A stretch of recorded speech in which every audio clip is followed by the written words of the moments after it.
Tersebutlah 6 pendekar tangguh, yang berasal dari tanah Minangkabau, daerah yang dikenal dengan keindahan alamnya, dan tradisi budaya yang kental. Dalam sejarah yang penuh dengan kisah-kisah heroik, para pendekar ini, telah mengukir nama besar mereka, sebagai pewaris ilmu silat yang tak tertandingi. Masing-masing dari mereka, memiliki gaya dan kekuatan tersendiri, mewakili keberagaman aliran silat yang berkembang di ranah Minang. Dengan napas dari Gunung Marapi yang megah, dan semangat dari ombak Samudra Hindia, mereka tidak hanya bertarung demi diri sendiri, tetapi juga melindungi adat dan kehormatan kampung halaman mereka. Setiap langkah mereka adalah pengingat akan kehormatan, setiap pukulan dan tendangan, adalah cerminan dari warisan leluhur yang penuh disiplin dan kebijaksanaan.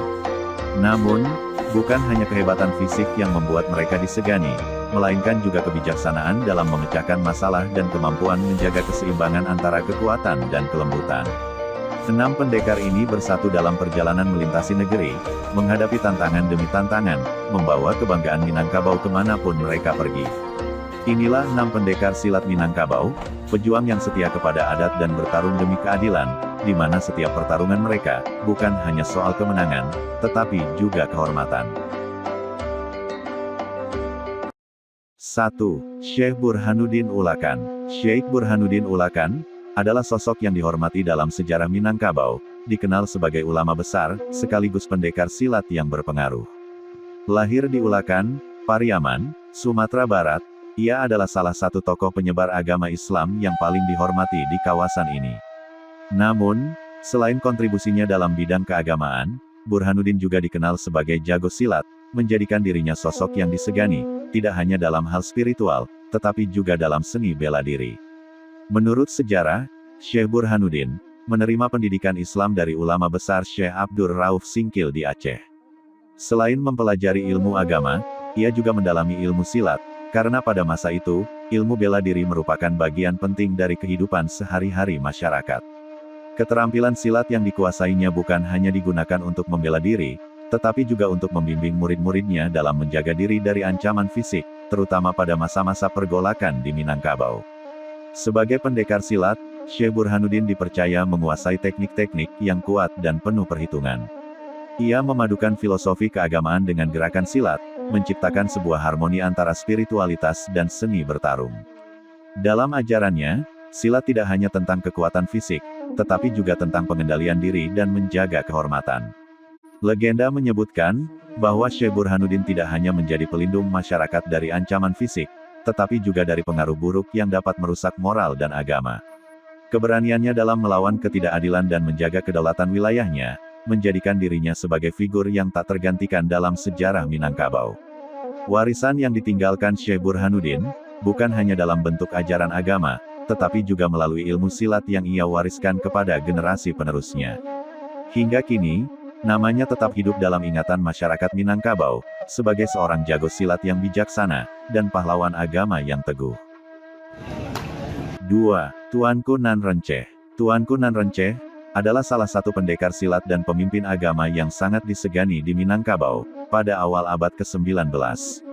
Selain dikenal sebagai tokoh ulama yang berperan penting dalam gerakan Perang Padri, ia juga terkenal sebagai jago silat yang tak tertandingi.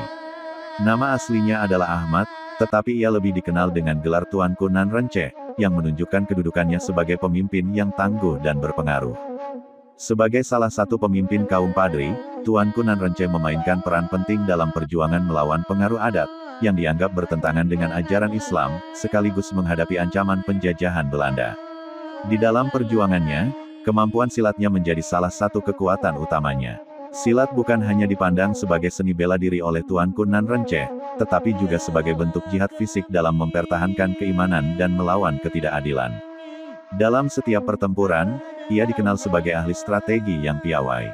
Teknik silatnya dikatakan sangat cerdas, memadukan kekuatan fisik dengan taktik yang mengandalkan kecepatan, ketepatan, dan kemampuan membaca gerakan lawan. Keahliannya dalam silat, tidak hanya membuatnya disegani oleh pasukan Belanda, tetapi juga menginspirasi pengikutnya, untuk tetap berjuang meskipun menghadapi kesulitan yang besar. Selain sebagai ahli silat, Tuanku Nan Renceh dikenal karena karismanya sebagai seorang ulama. Ia mampu menggerakkan massa dengan pidato-pidatonya, yang menggabungkan semangat keagamaan dan nasionalisme. Filosofinya dalam silat tidak hanya berfokus pada kekuatan fisik, tetapi juga pada spiritualitas, di mana silat dianggap sebagai bentuk latihan untuk mengendalikan nafsu dan menjaga kedisiplinan. 3. Angku Kapalokoto. Angku Kapalokoto adalah salah satu tokoh legendaris dari Minangkabau yang dikenal sebagai pendekar silat ulung. Nama Kapalokoto, yang disematkan pada dirinya, menunjukkan statusnya sebagai pemimpin atau tokoh terhormat di Nagari Koto Gadang. Sebagai ahli silat, Angku Kapalokoto memiliki reputasi yang disegani di kalangan masyarakat, baik karena kemampuan bela dirinya yang mumpuni, maupun karena kebijaksanaannya dalam memimpin.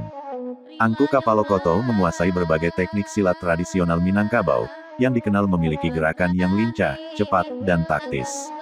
Ilmu silat yang dikuasainya tidak hanya sebatas pada seni bertarung fisik, tetapi juga mencakup aspek mental dan spiritual. Sebagai seorang pemimpin masyarakat, ia menjadikan silat sebagai sarana untuk mendidik generasi muda dalam hal kedisiplinan, tanggung jawab, dan kehormatan. Bagi Angku Kapalokoto, silat tidak hanya soal kemenangan di medan tempur, tetapi juga cara untuk menjaga keseimbangan hidup dan harmoni dengan sesama. Di masa hidupnya, Angku Kapalokoto sering menjadi ujung tombak dalam mempertahankan wilayahnya dari berbagai ancaman, baik dari perampok maupun penjajah. Karisma dan ketegasannya membuatnya dihormati oleh kawan maupun lawan. Ia dikenal sebagai sosok yang mampu menggerakkan masyarakat untuk bersatu dan melawan ketidakadilan, dengan selalu menjunjung tinggi nilai-nilai keislaman dan adat Minangkabau. Legenda mengenai kemampuan silatnya menyebar luas, dan ia sering disebut-sebut mampu mengalahkan musuh dengan mudah berkat penguasaan teknik dan strategi bertarung yang sempurna. Selain sebagai pendekar, Angku Kapalokoto juga seorang pemimpin yang arif, yang selalu memprioritaskan kepentingan masyarakatnya. Hingga kini, namanya tetap dikenang sebagai salah satu pendekar besar yang menjadi simbol kekuatan, kehormatan, dan kebijaksanaan di Minangkabau. Warisan Angku Kapalokoto terus hidup melalui ajaran-ajarannya tentang silat dan nilai-nilai moral, yang diturunkan dari generasi ke generasi. Seni silat Minangkabau yang diwariskannya, menjadi bagian tak terpisahkan dari identitas budaya masyarakat setempat.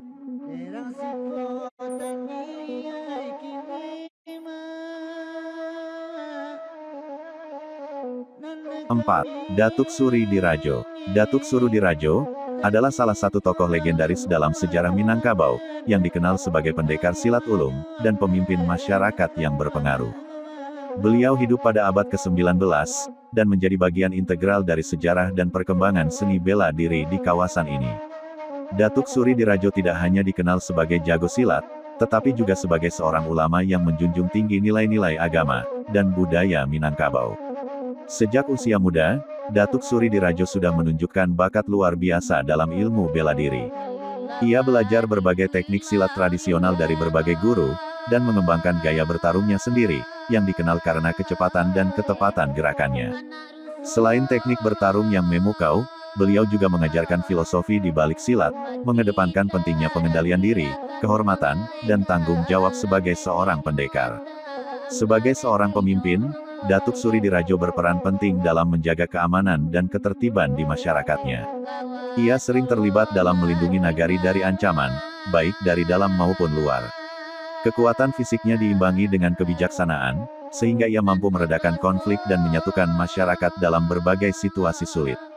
Ketika ketegangan muncul, Datuk Suri Dirajo sering dipanggil untuk menjadi penengah, menggunakan harismanya untuk menjaga keharmonisan dan mendorong dialog. Legenda mengenai keberanian dan keahlian Datuk Suri Dirajo dalam silat, menyebar di kalangan masyarakat Minangkabau. Ia sering diingat sebagai seorang pendekar yang tidak hanya mengandalkan kekuatan fisik, tetapi juga strategi dan kecerdikan dalam bertarung. Cerita-cerita mengenai pertempuran heroiknya menjadi inspirasi bagi generasi muda, mengajarkan mereka bahwa silat bukan hanya tentang kemenangan di medan perang, tetapi juga tentang nilai-nilai moral yang harus dipegang teguh. Warisan Datuk Suri Dirajo terus hidup dalam tradisi silat Minangkabau, di mana ajarannya masih diajarkan kepada generasi baru. Nama dan keberaniannya sebagai jago silat serta pemimpin masyarakat menjadikannya salah satu figur paling dihormati dalam sejarah Minangkabau, mengingatkan kita akan pentingnya keseimbangan antara kekuatan fisik dan spiritualitas dalam kehidupan.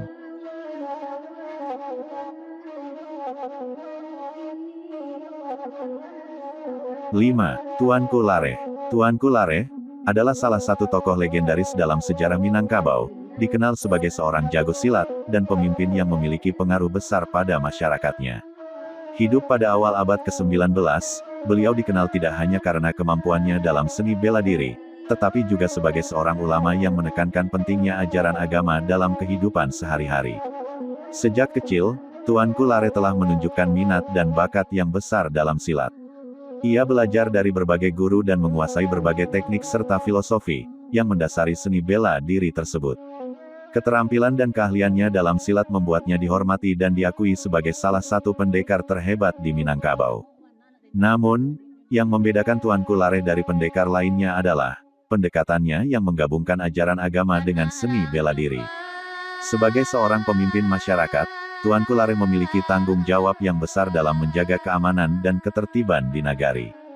Ia sering terlibat dalam pertempuran melawan penjajah dan ancaman dari kelompok lain.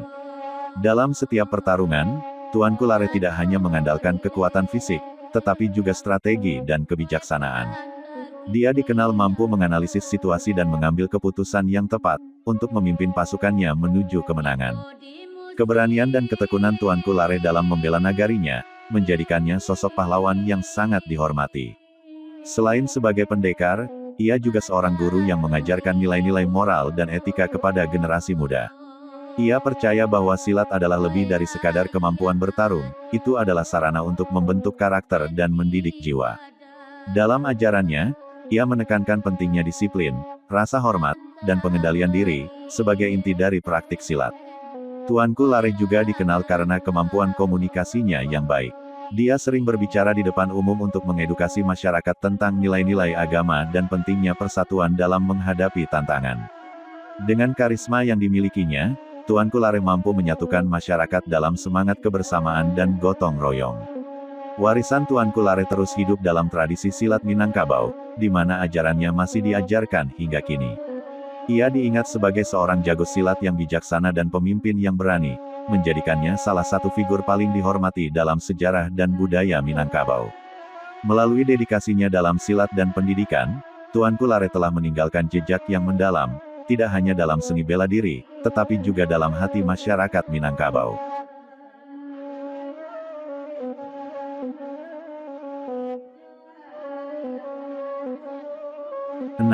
Harimau Campo. Harimau Campo adalah seorang tokoh legendaris dalam sejarah silat Minangkabau, dikenal sebagai pendekar yang memiliki keterampilan luar biasa, dan reputasi yang sangat dihormati. Ia dikenal tidak hanya sebagai jago silat, tetapi juga sebagai seorang pemimpin masyarakat yang bijaksana. Nama Campo diambil dari tempat tinggalnya di Nagari Campo, yang menjadi saksi perjalanan hidupnya sebagai seorang pejuang dan pelindung masyarakat. Sejak masa kecilnya, Harimau Campo sudah menunjukkan bakat dalam seni bela diri. Ia belajar dari berbagai guru silat dan mempelajari berbagai aliran dan teknik, mengembangkan gaya bertarungnya sendiri, yang terkenal dengan kecepatan dan ketepatan.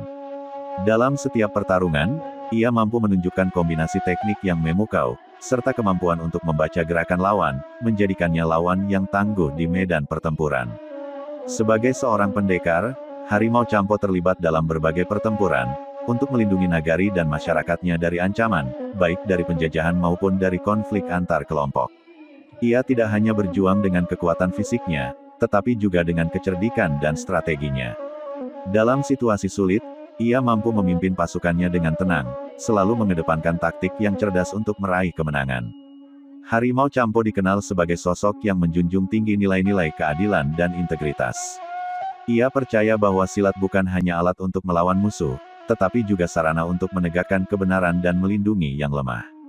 Dengan karakter yang tegas namun bijaksana, ia sering dipandang sebagai pelindung masyarakat, yang siap membela hak-hak mereka dalam menghadapi ketidakadilan. Di samping keterampilan bertarungnya, Harimau Campo juga memiliki kecintaan yang besar terhadap tradisi dan budaya Minangkabau. Ia sering mengajarkan kepada generasi muda, tentang pentingnya menjaga nilai-nilai adat, serta makna sebenarnya dari silat. Baginya, silat adalah lebih dari sekadar teknik bertarung, itu adalah warisan budaya yang harus dilestarikan dan dihormati. Kisah-kisah tentang keberanian dan keahlian Harimau Campo dalam silat, menjadi inspirasi bagi banyak orang di Minangkabau.